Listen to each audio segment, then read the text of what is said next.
One of the foothold landmarks here in Whitewater, Wisconsin is the White Memorial Library. Little does anybody know, however, that this was first started by a bunch of really hardcore working women. I love a great power woman story. Come on and join us.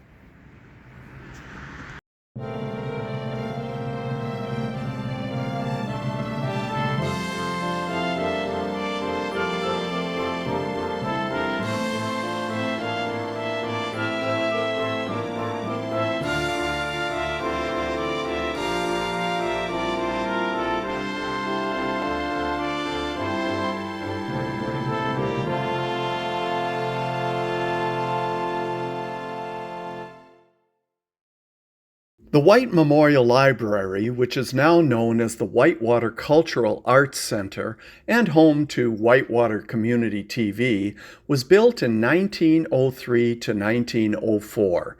It was built through the generosity and sheer tenacity of a wealthy, powerful woman, Mary Flavia White. In Whitewater in the 1880s, many women of that era formed literary clubs that eventually merged into the Whitewater Federation of Women's Clubs in 1899. Considering that women still couldn't vote, this merging of clubs gave women power in numbers and the springboard to push for civic improvements. One of their first tasks was to build a public library, and so they approached Mary White, and she agreed to provide the funds.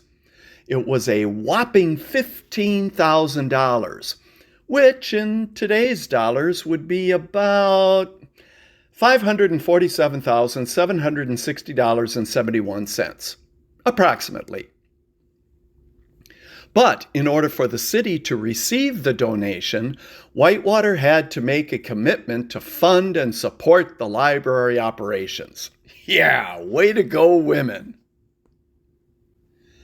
This neoclassical revival-style building is constructed of tan brick, which was a common material of the time.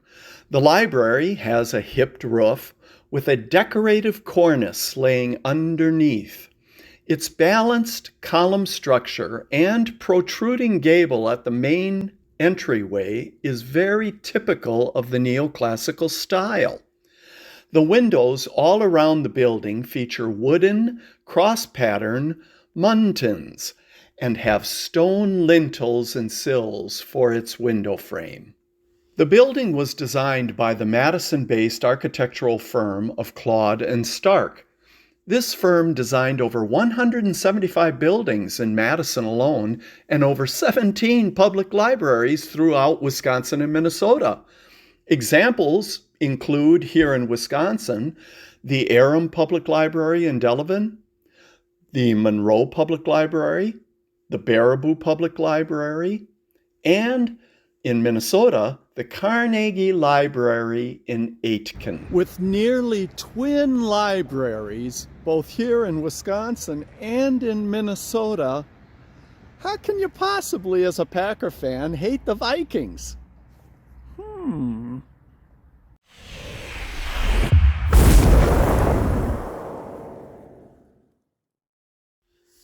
As I stood at the entryway door of the library, I can't help but think about the very first time I stood there. I was in first grade, some 20 years ago, ready to get my very first library card.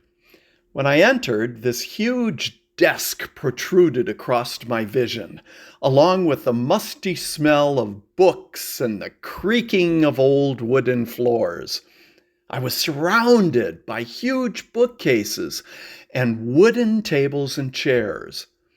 But what hit me the most was the frieze that was located way above my head, where the men on horseback were riding the wind. I knew then that I was in a sacred place of knowledge, and that I better not make a sound that would bother anybody for fear of the wrath of the head librarian. Now these beautiful frieze sculptures, modeled from underneath the cornices outside of the original Athens, Greece Parthenon, still watch over us in all of its grandeur. I had a chance to speak with the new gallery director of the Arts Alliance, Kim Adams, and she explains to me that the Cultural Arts Center has recently had a bit of an indoor transformation, a facelift, so to speak, but in a good way. Here at the gallery of the Cultural Arts Center, we have done a lot of work to transform the space. During the month of January, we did a lot of deep cleaning, sorting through all sorts of items and materials. We painted the entire space, and we took down the stage and revealed the fireplace. We had a lot of help from board members and volunteers and folks from the university. Big shout out to Leggy Painting and Cleaning Company for helping us with transforming the space. We are just a much more professional space now, where we have a south, a main, and a north gallery now. And Kim is right. The place has really changed. Besides the deep cleaning and painting, the space now has opened up some hidden gems. One of those gems is the beautiful original fireplace on the east end of the building.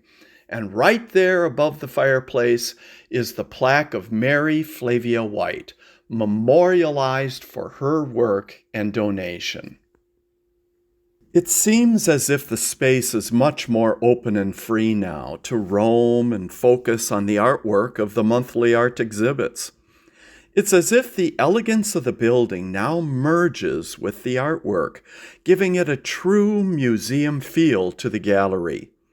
Presently, the February exhibit houses the artwork of Amy Way and is still running through to the 24th of February. So, after all this change in the Arts Alliance Gallery, what else does Kim Adams have up her sleeve in looking at the future for this beautiful space? What I see for the future of the gallery of the Whitewater Arts Alliance at the Cultural Arts Center is to be a destination place where people can come and feel like they can hang out and enjoy all sorts of different types of artwork, including performances, and where they see diverse groups of people coming in, opportunities for hands-on workshops, and being able to interact with all sorts of different groups from not only the Whitewater community, but the broader community.